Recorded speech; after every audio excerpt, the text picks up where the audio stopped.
Ang mga manok ay aktibo sa araw. Ang katawan ay bilog. Ang mga binti ay walang balahibo sa karamihan ng mga lahi ng manok. At ang mga pakpak ay maikli. Pero bago ang lahat, welcome to my YouTube channel!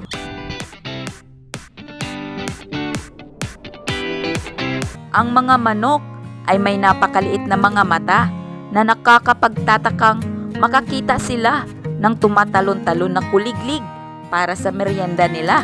Nang napakadali, ang mga manok sa katunayan ay may mahusay na paningin. Nakikita nila ang kulay. At oo, mayroon silang 300 degree sa larangan ng paningin nang hindi binabaling ang kanilang ulo. Ang mga manok ay may tatlong pangunahing kulay na cone: pula, dilaw, at asul. Pati na rin ang isang UV cone na nagpapahintulot sa kanila na makakita ng isang higit pang mga kulay kaysa sa ating mga tao. Ang UV cone na ito ay particular na ginagamit na madaling gamitin ng mga manok pagdating sa paglilinis ng damo at dumi para sa mga bug, buto at iba pang masarap na isusubo ng manok. Mayroon din silang motion detecting cone sa kanilang mga mata na nagbibigay daan sa kanila na makaramdam ng kahit katiting na paggalaw ay mas madali nilang nalalaman at maaari nilang gamitin ang bawat mata ng nakapag-iisa sa iba't ibang gawain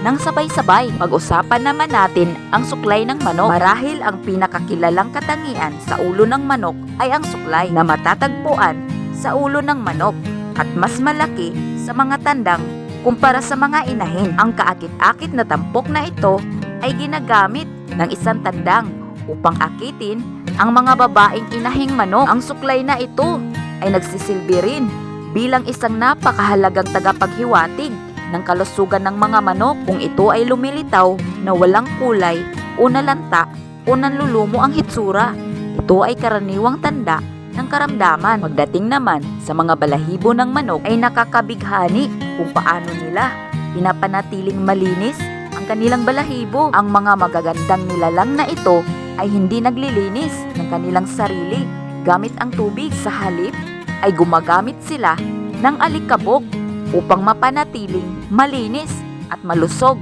ang kanilang sarili. Ito ay hindi kapanipaniwala kung paano ang simpleng pagkilos na ito ay nag-aalis ng labis na langis sa kanilang mga balahibo. Hindi lamang nakakatulong ang pagligo ng alikabok ng manok upang mapanatiling malinis, ngunit isa rin itong mabisang paraan ng pag-iwas nila sa mga parasito at iba pa.